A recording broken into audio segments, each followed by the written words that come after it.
Assalamu alaikum everyone.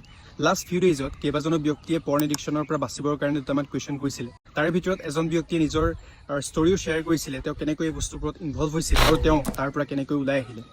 তো মই ভাবিলোঁ দুটামান কথা আপোনালোকৰ লগত শ্বেয়াৰ কৰি দিওঁ। আল্লাহ তাআলাই কোৰাণ ফৰমাইছে ৱালা তাকৰাবু জিনা, জিনাৰ ওচৰ নাচাপিবা, ই তোমাক ধ্বংসৰ ফালে লৈ যাব। আল্লাহৰ নবী সাল্লাল্লাহু আলাইহি ওয়াসাল্লামে ফৰমাইছে তোমাৰ চকুৰেও জিনা কৰে, তোমাৰ কাণেৰে জিনা কৰে, তোমাৰ হাতেৰে জিনা কৰে, তোমাৰ ভৰিয়েও জিনা কৰে। এইবোৰ বস্তুৰ পৰা বাচিবলৈ আল্লাহৰ নবী সাল্লাল্লাহু আলাইহি ওয়াসাল্লামে হুকুম কৰিছে। আৰু সাহাবাসকলক সেক্সুৱেল হেল্থৰ ওপৰত আল্লাহৰ নবী সাল্লাল্লাহু আলাইহি ওয়াসাল্লামে শিকাইছিলে, বুজাইছিলে আৰু ৰখাইছিলে যে এইবোৰ বস্তুৰ কেতিয়াও ওচৰত নাচাবিবা।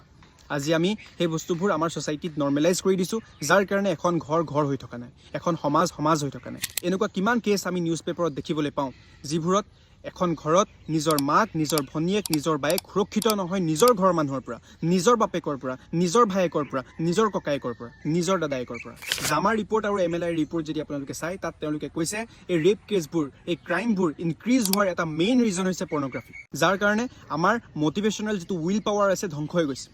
আমি এটা ষ্ট্ৰং হেবিট ফৰ্মেশ্যন কৰিব নোৱাৰা হৈ গৈছোঁ, আমাৰ এডিকশ্যনত কণ্ট্ৰল কৰিব নোৱাৰা হৈ গৈছোঁ, কিয়নো আমাৰ ব্ৰেইনৰ গ্ৰে মেটাৰটোৱে ধ্বংস হৈ গৈছে, যাৰ কাৰণে মানুহৰ ডিপ্ৰেশ্যন হৈছে, এনজাইটি বাঢ়ি গৈছে, ছেল্ফ ষ্টিম ডিগ্ৰেড হৈ গৈছে। আজি আপুনি চাওক, ছেক্স ইণ্ডাষ্ট্ৰিটো ৱৰ্ল্ডৰ ভিতৰত সবাতোতকৈ ডাঙৰ ইণ্ডাষ্ট্ৰি হয় আৰু মষ্ট প্ৰফিটেবল ইণ্ডাষ্ট্ৰি হয়, যিয়ে $13 বিলিয়ন প্ৰফিট কৰে। মাইক্ৰ'ছফ্ট, গুগল, এমাজন, ইবে, য়াহু, নেটফ্লিক্স, এপল মিলি কম্বাইন হৈ সিমান প্ৰফিট কৰিব নোৱাৰে যিমান অকল ছেক্স ইণ্ডাষ্ট্ৰিয়ে প্ৰফিট কৰে।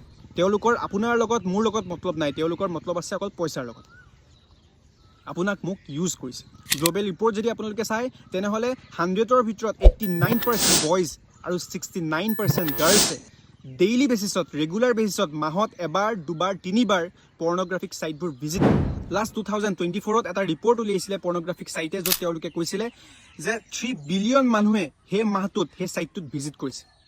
গোটেই ৱৰ্ল্ডত পপুলেশ্যন আছে 8 বিলিয়ন। আজি আপুনি মই ভাবিব নোৱাৰিম তেওঁলোকৰ মেৰিড লাইফো ছাকচেছফুল নহয়।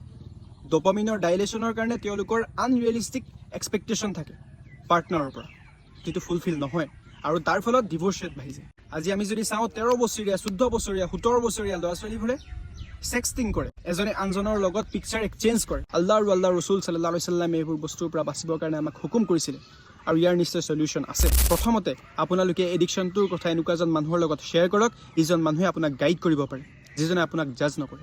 2 নম্বৰতে আল্লাহৰ নবী সাল্লাল্লাহু আলাইহি ওয়াসাল্লামে ৰোজা ৰাখিবৰ কাৰণে হুকুম কৰিছে। 3 নম্বৰতে সদায় অজুত থাকিবৰ কাৰণে ট্ৰাই কৰক। 5 ওয়াক্তৰ নামাজ অন টাইমত পঢ়িবৰ কাৰণে ট্ৰাই কৰক। তাকবীৰে উলাৰ সৈতে পঢ়িবৰ কাৰণে ট্ৰাই কৰক। আৰু ভাল সংগ ৰাখক, এনেকুৱা সংগ নাৰাখিব যি সংগই এইবোৰ বস্তু নৰ্মেলাইজ কৰে। অকলে নাথাকিব, এক্সাৰচাইজ কৰক, এটা হেল্ডি লাইফষ্টাইল, এটা এক্টিভ লাইফষ্টাইল ফ'ল' কৰিবৰ কাৰণে চেষ্টা কৰক। প্ৰতিটো কাম কৰাৰ আগত বিছমিল্লাহ কওক, আৰু প্ৰতি ওয়াক্তৰ নামাজৰ পিছত আল্লাহৰ ওচৰত দোৱা কৰক, যাতে আল্লাহ তাবাৰক ও তাআলা আমাক এইবোৰ ফিতনাৰ পৰা বচাই ৰাখে, আৰু যিবোৰ মানুহ এই এডিকশ্যনত সোমাই গৈছে তেওঁলোককো ইয়াৰ পৰা বাহিৰত ওলাই আহিবৰ কাৰণে তৌফিক আতা ফৰমায়। জাযাকাল্লাহু খাইৰ।